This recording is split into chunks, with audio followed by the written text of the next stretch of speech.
మన ఆత్మలో అంతులేని శక్తి దాగుందని ఎప్పుడైనా అనిపించిందా? పదండి, ఈరోజు దాని గురించే తెలుసుకుందాం.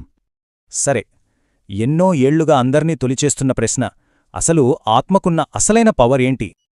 ముందుగా మనం రెండు వేర్వేరు లోకాలని అర్థం చేసుకోవాలి. ఒకటి పరిమితమైనది, మరొకటి అనంతమైనది. అంటే ఈ లోకాలను బట్టి ఆత్మలు కూడా రెండు రకాలు. ఒకటి హద్దు, రెండోది బేహద్. ఇప్పుడు ఈ రెండూ ఆత్మల మధ్య తేడాలు చూస్తే చాలా ఆసక్తికరంగా ఉంటుంది. హద్దు ఆత్మలు అంటే మనలాంటివి, మామూలు పంచభూతాలతో తయారై ఈ ప్రపంచంలోనే మునిగిపోతాయి. కాని బేహద్ ఆత్మలు వేరు. అవి స్వచ్ఛమైన కాంతితో పుట్టి విశ్వకల్యాణాన్ని కోరుకుంటాయి.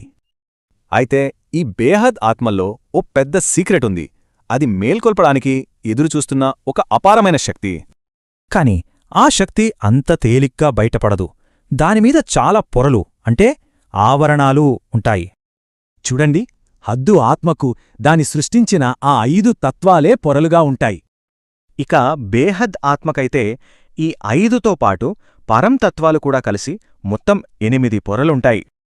ఆ పొరల కింద ఉన్న శక్తి ఊహకు కూడా అందదు. కొన్ని కోట్ల సూర్యులకన్నా ఎక్కువ. సరే, ఇంతటి శక్తిని మేల్కొలపడం ఎలా? అసలు దారేంటి? దీనికి గీతలో ఒక దారి చెప్పారు. దేహాన్ని మరచి పరమాత్మను గుర్తు చేసుకోమని. మనం స్పృహతో చేసే ఈ ప్రయత్నాన్నే పురుషార్థం అంటారు. ఇదే అసలైన కీలకం. ఆ పొరల్ని దాటటానికి 3 ముఖ్యమైన పద్ధతులున్నాయి: ఆత్మస్పృహ, కర్మయోగం, బేహద్ శక్తిని పొందటం.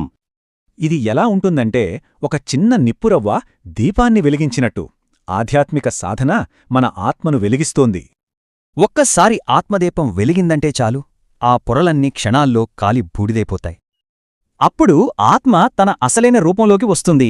అదే స్వచ్ఛమైన, శక్తివంతమైన పరంలైట్. చివరిగా ఒక ప్రశ్న: మన ఆత్మదీపాన్ని వెలిగించడానికి మనం సిద్ధంగా ఉన్నామా?